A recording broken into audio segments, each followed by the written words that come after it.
Bismillahirrahmanirrahim. Assalamualaikum warahmatullahi wabarakatuh. Halo teman-teman, pada kesempatan kali ini kita akan membahas mengenai investasi modal dan net present value.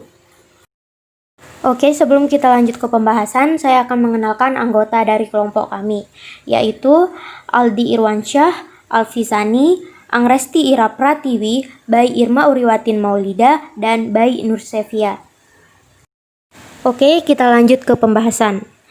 Investasi modal, capital investment, merujuk pada uang yang dibayarkan untuk membeli barang modal atau membangun aset jangka panjang seperti pabrik dan mesin. Investasi semacam itu diharapkan dapat meningkatkan kapasitas produksi dan mengefisienkan proses produksi perusahaan. Istilah investasi modal juga berarti sejumlah uang yang diberikan kepada perusahaan untuk memajukan tujuan bisnisnya. Uang tersebut diserahkan sebagai pinjaman atau sebagai imbalan atas janji pembayaran kembali atau bagian dari keuntungan di masa datang. Oke, lanjut. Berbicara tentang investasi dipandang dari dimensi waktu merupakan investasi jangka panjang. Jadi memang kita membahas investasi dalam kurun waktu yang lebih dari 1 tahun itu ya, atau bahkan di atas 5 tahun. Nah, pengaturan prestasi modal ini memerlukan faktor-faktor yang harus diperhatikan. Yang pertama, adanya usulan-usulan investasi. Kemudian, estimasi arus kas dari usulan-usulan investasi tersebut. Juga evaluasi arus kas memilih proyek yang sesuai dan juga monitoring dan melakukan penilaian terus-menerus terhadap proyek investasi yang telah kita pilih. Salah satu unsur yang penting untuk kita perhatikan adalah menaksir arus kas. Masalah dalam penafsiran arus kas ini bukan hanya akurasi taksiran, tetapi juga harus memahami arus kas yang relevan. Jadi, memang yang kita perhatikan di sini adalah arus kasnya ya, bukan labanya. Nanti kita lihat dulu ilustrasinya. Kalian akan memahami bahwa yang lebih penting untuk kita lihat isinya adalah arus kas. Untuk menaksir arus kas juga diperlukan memperhatikan beberapa hal berikut, seperti kita menaksir arus kas yang memang sudah bersih, sudah dipotong oleh biaya-biaya termasuk biaya pajak. Nah, kita langsung ke ilustrasinya ya. Di sini kita memiliki penjualan sebesar 2.000 juta atau 2 miliar, atau lebih mudah kita katakan 2.000. Kemudian biaya-biayanya yang bersifat tunai 1.000, penyusutan 500, berarti total biayanya 1.500. Laba operasinya 2.000 dikurangi 1.500, yaitu 500. Kemudian kurangi pajak 150, maka labanya adalah 350 juta. Kita perhatikan mana yang berkaitan dengan arus kas. Penjualan. Tentu penjualan ini dianggap sebesar 2.000. Kemudian biaya-biaya yang sifatnya tunai, tentu ini juga masuk ke kategori kas keluar sebesar 1.000. Penyusutan, bagaimana dengan penyusutan? Penyusutan tidak terkait dengan kasus. Kenapa? Karena penyusutan ini berkaitan dengan nilai aktiva. Misalnya kendaraan gedung yang tadinya misalnya 100 juta tahun ini, maka tahun depan berkurang menjadi 9 juta nilainya. Ya, jadi penyusutan tidak berkaitan dengan mengeluarkan atau menambah kas. Lantas biaya apa saja masuk di arus kas ini berarti 1.000 dan 150. Sehingga ketika kita kurangkan 2.000 dikurangi 1.150 adalah kas masuk bersihnya 850 juta di sini. Ada selisihnya, menurut arus kas labanya itu lebih besar. Kas masuk bersihnya itu lebih besar daripada laba.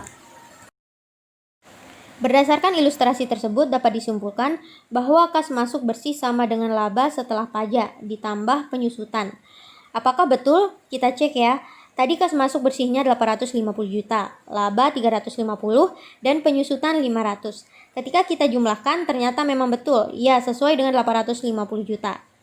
Pada akhir periode, adapun nilai sisa kalau aktif hanya ada nilai residu, berarti ditambahkannya nilai residu atau nilai sisa. Nah, kita lanjut ke metode-metode dalam menilai investasi. Metode-metode dalam menilai investasi ada 5. Yang populernya yang pertama, net present value, kemudian profitability index, payback, period of return, dan internal rate of return. Kita akan bahas satu persatu. Oke, kita mulai dari net present value. Karena sebelumnya kita sudah berbicara tentang value of money atau nilai waktu uang, Maka hal ini pun kita akan membawa teori tersebut ya. Kita akan mengaktifasikannya dalam menentukan investasi modal. Di sini kita contohkan, kita saat ini membeli sebidang tanah dengan harga 50 juta.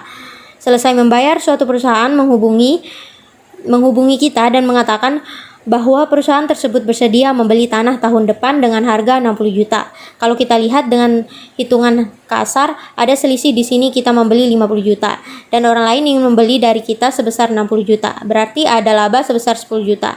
Untuk kita ya, kalau kita menghitung secara cepat, tapi ada yang harus kita perhatikan dan nggak boleh kita lupain, yaitu kapan dia akan membayar. Ternyata dia akan membayar tahun depan. Apakah bisa disamakan uang 6 juta hari ini dengan uang 60 juta hari ini dengan uang 60 juta tahun depan?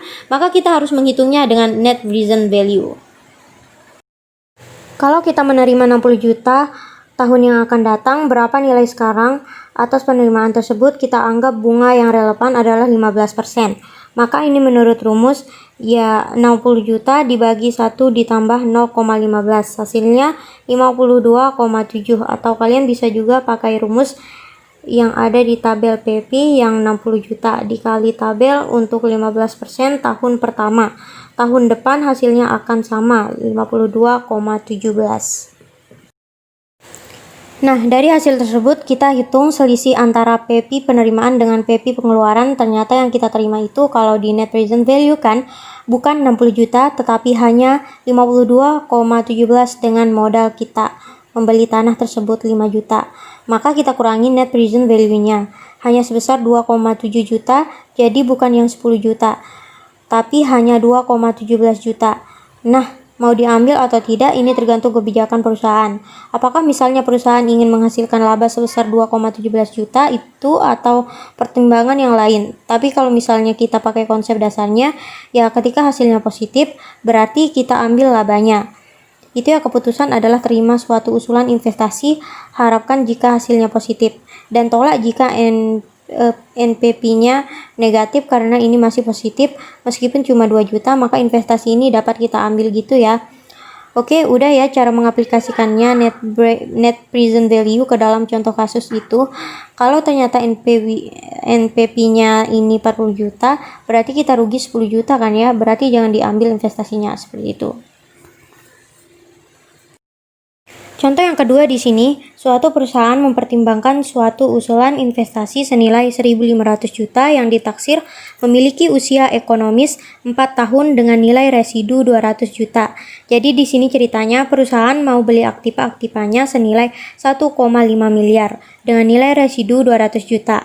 Dan ekonomis 4 tahun di sini bisa menghitung biaya penyusutannya berapa per tahunnya, ya harga pokok perolehan dikurangi residu dibagi nilai ekonomis. Kemudian investasi tersebut katanya akan mendapatkan pendapatan sebesar 750 juta per tahunnya dan mengeluarkan biaya 150 juta per tahun.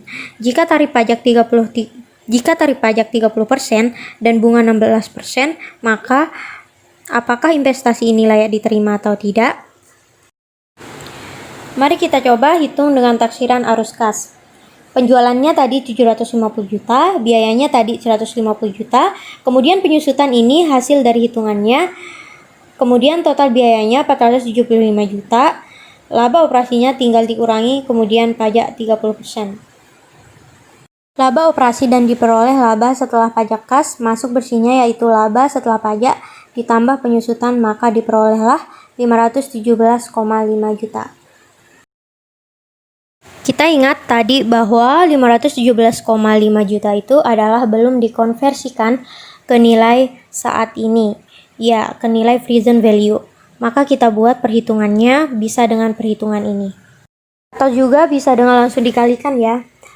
Min 1.500 ini adalah apa yang kita keluarkan, modal yang kita keluarkan untuk aktiva tersebut, dan 517,5 adalah pendapatan atau kas bersih yang akan kita peroleh setiap tahunnya selama 4 tahun.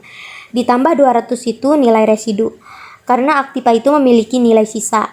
Maka nilai residu tersebut juga kita perhitungkan dikali NSFB 16% untuk tahun. Untuk 517,5 kita pakai yang anuitas. Kenapa? Karena rutin tidak hanya sekali, tapi 4 kali 4 tahun.